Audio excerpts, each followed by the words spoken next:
So every year, if you follow the channel, you'll notice that I do a video and I label it Why Rye. And I have some experience dating back years and years with failed food plots, obviously, just like I'm sure many of you have that watch the channel. And I've learned a long time ago that there was something that I was always trying to salvage a food plot. And so years ago, I tried to salvage food plots with more seed. I tried to salvage my brassica food plots, and with more brassica, if I had winter wheat in, let's say, I'd add more winter wheat. And over the years, there has been nothing that I have found to cure or add to a food plot better than rye. And I'm not talking rye grass. I think that's kind of a,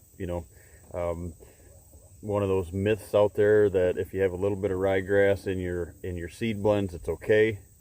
That's not the case. If you're asking my opinion on ryegrass needs to stay in your lawn, not in your food plots. Sad thing about that is, as many of you know, is ryegrass is put in a bag of marketed, extremely fancy bag, and it's sold as filler. Now, so you're getting a portion of what you're supposed to be buying, and you're getting a lawn filler that makes your food plot look green for the time being, dies out and doesn't get eaten. So at that point, it's a waste. So back to rye. When we state rye, we talk about winter rye, annual rye, cereal rye, all rye, annual rye. So a couple things to strategize on that. Why rye? Why is to cure problems. We use it for additional purposes, as not just a fail-safe. We use it as a regiment in a ration in our food plot regiments, and for that, it has a pretty strong. I wouldn't be sowing it. I wouldn't be taking the time. I wouldn't be burning the gas in the side by side if we didn't feel strongly about putting it in the ground. Now, there's many different ways that you can do this as far as that. Now, as far as planning, as you can see, I don't own a tractor here on the farm. I've got 72 acres and I don't own a tractor. So, and the reason is a lot of my stuff, I could do some excavation stuff with it, I guess, or you always need some hydraulic power. But as far as the food plots, I don't need a tractor, and broadcasting is the saving grace when it comes to rye. I really believe that broadcasting and rye kind of go hand in hand, and the reason for that is if you drill rye in, yes, it takes less pounds per acre, I guess, to plant it if you're drilling it in, if you're sowing it in with a drill. But the problem with it is if you're doing that with a drill, it's hard to come in and interseed or get that layer effect, if you will, of rye. Now, I'm not the one that came out with layering rye. I have the term layering rye. I've been doing that for years on my old plots, is because if I caught the brassicas that either the deer had ate, that I had planted, let's say, take Michigan, for example, and I planted my brassicas in that first week of August, and by the end of August, because of rain and or deer damage, I knew right quick that my plot had failed.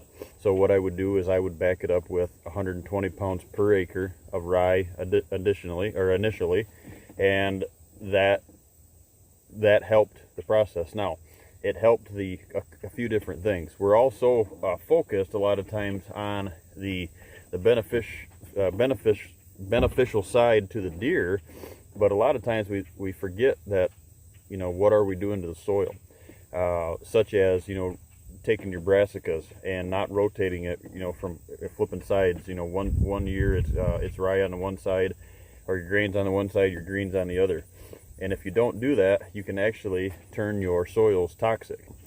So that's one of the reasons. The other reason is like I was saying, is fixing the soil. Rye is one of those seeds that that I feel very strongly about, because we can plant it early in the spring, in the summer, and we can use it as a fall crop to crimp over our fall blends, our brassicas. and it's building the soil. We can also use it in the fall to add to or fix our failed food plots, or add to our food plot program for an attraction. And so it's got many purposes. To me, one of the biggest beneficial sides of it, on the health side of it, as far as the deer, isn't so much during the fall, it's during the spring. Now, it's one of the food plots, food plot videos. You can go back and you can watch some of the food plot videos that I do. The earliest food plot that you can plant, a spring food plot, is in the fall, and that is rye. There's no other seed that you can possibly sow in that I know of. Yes, there's stuff that'll germinate down, to lower temps. This germinates down to 37 degrees. So it lays dormant, let's say, or it's underneath that snow. The snow goes away, or if you're down here south, you start getting into that spring warm up. The rye is the first thing that's going to green up. It's the first thing that was planted. It was the one thing that was planted here on the farm that I purchased here in Kentucky last year. The folks that hunted it last year actually had some rye plots in, and when I walked it in the spring, it was green, and boy, the turkeys were all over it. So it's one of those aids, one of those seeds that is very, very, it's a multi-purpose, multi-use seed. Yes, it fixes food plots. So where are we at with this right now? Why am I putting this out? So I'm a little bit early. I elected to plant my brassicas a little bit early in August, because I was leaving for Missouri on client trips. Well, we had some rain coming, 4 days of 50 to 60% chance, so who wouldn't have thought it was going to rain, right?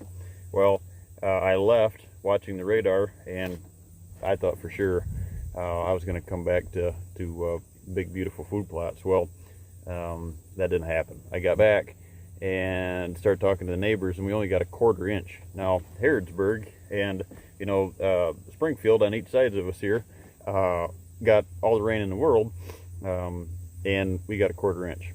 If we got a 1/4 inch at all, they say. So was kind of bummed. I knew when I pulled in the farm that I had an issue. So luckily, I had some good rain come in after being back, and I elected to sow in some more Eco-Till radish, or Denkin radishes, to help build that soil. Those radishes, kind of a separate food plot off the rye topic here, but the radishes build and they expand the soil, allowing air and moisture to penetrate the soil, and they're one of the better, when they rot and go back to whether you're tilling or whether you're doing the no-till system, when they rot in the ground, what they're letting off, and just that exposure of expanding the soil loosens up hard soil. That's one of the things that Eco-Till or Denkin radishes do. So that's another great tool. Now, so what we've done here is we've gotten back, and I started looking at what I have, and the food plots are coming. I've got, we got some rain, good rain, a couple inches of rain, 3 inches of rain about a week ago, but my plots are recovering. So what I elected to do, kind of sat down and thought about, what could I run over. Luckily, I had, crimped the material down, and the crimper worked great. I'll show you some pictures here and videos here. It worked great, but I had so much thatch to work with that in some areas it wasn't the right product, because I wasn't able to get my buckwheat in soon enough to work with. So I had a few different things kind of fighting each other. So what I elected to do was, my neighbor's got a batwing mower, and had him come over, and he mowed the plots right above where my brassicas were growing, and kind of got rid of that. And what we did is we ran it on a low RPM, off the tractor, low RPM, and what it did, and instead of, I had him kind of start to see how it was going to go, and it didn't lift like a brush hog, because of the mower. It lifts all that debris up, it leaves windrows, and it's too much of a mat. Well, what that did, low RPMs, it just cut it, and it laid it right on top of it, and actually it kind of lifted the thatch up just enough that the plots took right off. So kind of a way to get that trash off the top. I won't be able to do that again. as far as mow, because be running over the good mature brassicas at that time. But now we are into the first week of September here, and because I have elected to do that, here in Kentucky, usually it's about the 15th or middle of the month or something like that. But we've got rain coming this weekend, and our season started, so it's one of those things I'd rather get it in now and try to help the plots recover a little bit. So what I'm doing today, we're out with the Ranger. I'm applying 120 pounds per acre of the rye on half of the plots. So I'll have that good stand of the brassicas on one side, and then the other side, which also has some clover and some of the Dinkin radishes in it, I'm putting in the rye. So all the plots are the same. Half of them will be brassicas, half of them will be rye. We're going to give this about 3 weeks towards the end of September, and we're going to do kind of a study. We're going to look and see where we're at. But the rye is the saving grace in this. The whole point of this video is whether you're adding rye to your program to help build that program, or you're adding it to bail you out, if you will. There's all kinds of things that you can do with rye.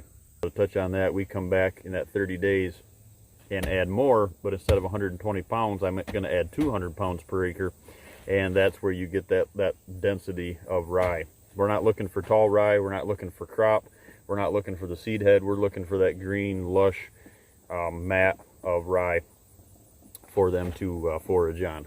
So a little bit of everything, but that's why we are putting in the rye. That's when we are doing it, how we're putting it down with the the cedar here. So one of these things that gauge it, in front of weather. It's all weather related always. I've got rain coming, hopefully. You never know down here, but I've got rain coming here at the end of the weekend. But what's good is we've got that dew point is way high in the mornings, so that should be, even if we don't get the amount of rain that I'm hoping that we get, we are still getting that good dew in the morning, and that rye will go right to seed. So hope you guys' food plots this year are striving.